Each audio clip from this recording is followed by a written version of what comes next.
তৃণমূলের নম্বর 2 নম্বর ছিলেন অভিষেক।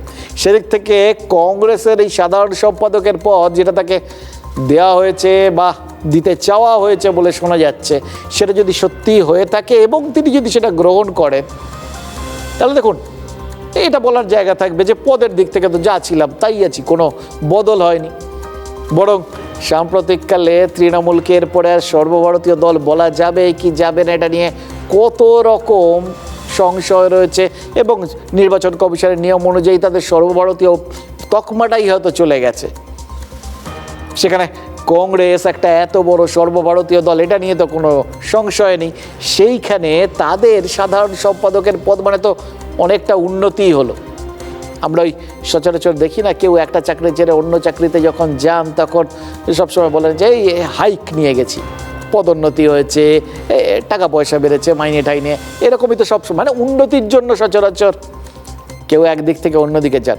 আর একটাভাবে অবশ্য যান যখন বাধ্য হয়ে একটা চাকরি তাকে ছাড়তে হয় এবং অন্য চাকরির খোঁজ করতে হয়। তখন তো সেই আপনাদের মনে আছে বুদ্ধদেব ভট্টাচার্য নন্দীগ্রাম পরবর্তী ক্ষেত্রে বলেছিলেন বেগার্স ক্যানট বি চুজার্স, ঠিক সেই রকমই হয়ে যায় তখন অবস্থাটা। হাতে পায়ে ধরে যা পাওয়া যায় সেটাকেই মেনে নিতে হয়।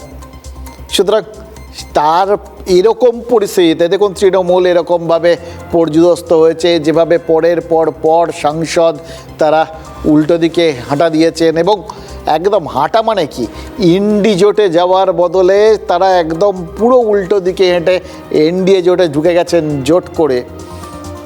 একের পর এক রাজ্যসভার সাংসদ তারা পদত্যাগ করছেন, যে পদগুলো তৃণমূল অন্তত ইদানিংকালে আর কখনো ফিরে পাবে না এটা তো খুব নিশ্চিত।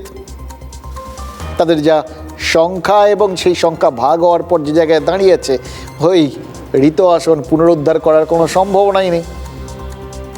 ফলে এটা তো মেনে নিতে হবে যে তৃণমূল তারা সত্যি অস্তিত্বের সংকটে ভুগছে। তো যার কিচ্ছু নেই তার তো যা পড়ে পাওয়া 14 আনা সেটাই অনেক। সেদিক থেকে যদি একই পদমর্যাদার বা ওই বললাম যে কংগ্রেসের সাধারণ সম্পাদক এরকম একটা পদ দেওয়া হয় তাহলে তো বিরাট ব্যাপার, কিন্তু গুরুত্ব সেটা কি সত্যিই ওরকম থাকবে? কংগ্রেসের বৃহৎ পরিবারে সাধারণ সম্পাদক পদটা এটা এক নয় একাধিক, এবং তাদের যে বিরাট আলাদা করে বিরাট একটা ভূমিকা বা তাদের একটা গুরুত্ব আছে এরকমও নয়।